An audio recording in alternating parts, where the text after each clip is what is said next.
Welcome to the Cyber Guide for the Washington Monument in Washington, D.C. Cyber Guides are narrated videos that provide interesting information about notable sites and monuments around town. This is the second of several Cyber Guides that provide information about the Washington Monument and includes detail about the original plan for the monument, which, as we will discuss in a moment, was very different than what you see today. As noted in the previous video, during the early 1800s, Congress made 7 unsuccessful attempts to honor George Washington. In 1832, on the occasion of the 100th anniversary of Washington's birth, a group of citizens formed the Washington National Monument Society with the objective of raising private donations to fund the building of a monument. By 1836, they had raised $28,000, which would be equivalent to over $700,000 today, and held a design competition. The winning design was for a 600-foot-tall square shaft with a nearly flat top, surrounded by a colonnade which would include a statue of Washington astride a chariot. Inside the colonnade would be 30 more statues of Revolutionary War heroes. The winning architect was Robert Mills, who was born in South Carolina just as the fighting in the Revolutionary War was ending in 1781.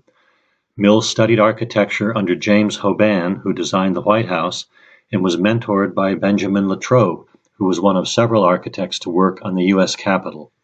In addition, Mills was invited by Thomas Jefferson to visit Monticello and study the architecture books that were part of Jefferson's vast library.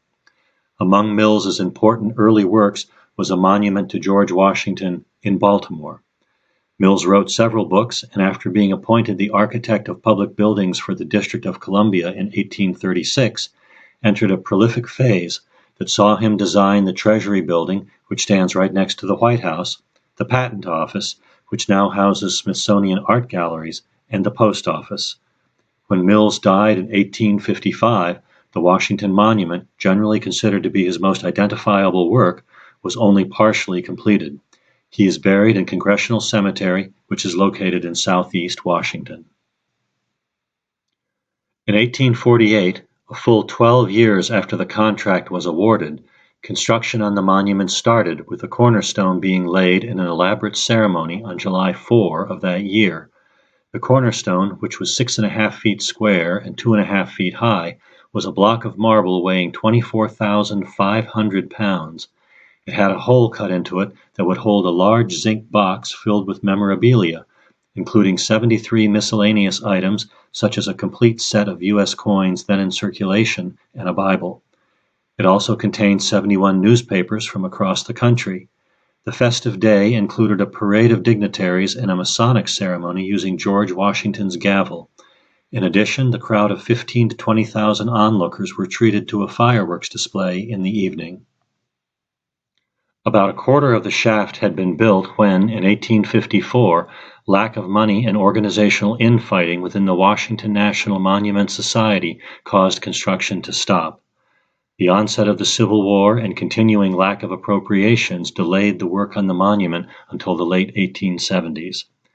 Incidentally, the ground and the original location was not stable enough to hold the heavy monument, so the location was moved 390 feet toward the Capitol, where it would be on more solid ground. In the picture that is now on your screen, at the bottom of the familiar white marble you can see dark stone that is part of the foundation of the monument. The foundation extended 17 feet above the ground level at the time construction started. When you look at it today, the monument appears to be at the top of a grassy knoll, but the dirt for that was filled in later to buttress the foundation. The picture that is now on your screen shows a close-up of the foundation. The worker on the left edge of the top step provides perspective on how far above the existing ground level the foundation extended. Now showing on your screen is a picture that shows the proximity of the monument to water, probably Tiber Creek, which ran under what is now Constitution Avenue. You may be interested in noting that the lower right part of the picture shows an empty barge that has been docked. In an effort to gain widespread support, the Washington National Monument Society encouraged the donation of memorial stones. The interior stonework of the monument includes 194 memorial stones, which have been installed mostly around the landings of the stairwell.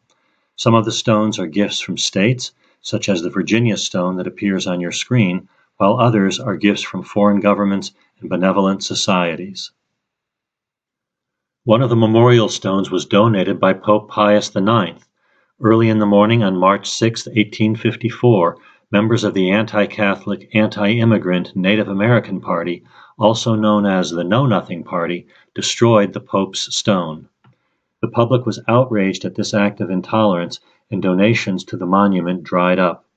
Almost a year later, in 1855, as Congress was considering whether to approve an appropriation of $200,000 to allow construction to continue, the Know-Nothings obtained control over the Washington National Monument Society in an illegal, rigged election. In response, Congress immediately tabled the appropriation. The time when the Know-Nothings were in control of the monument was a disaster. They were unable to raise funds to continue work on the construction. In an effort to create the appearance of progress, they used rejected stone, and the 4 feet of masonry that they laid was so poorly done that it had to be ripped out. Eventually, the Know-Nothing Party began to unravel and surrendered its control of the monument back to the original society in 1858. The country was, however, moving toward civil war, and construction did not resume for nearly 20 years. By the way, the term Know Nothing came about because members of the quasi-secret organization were supposed to reply, "I know nothing," when asked about its activities. We hope you have enjoyed this cyber guide and encourage you to visit our next presentation on the Washington Monument.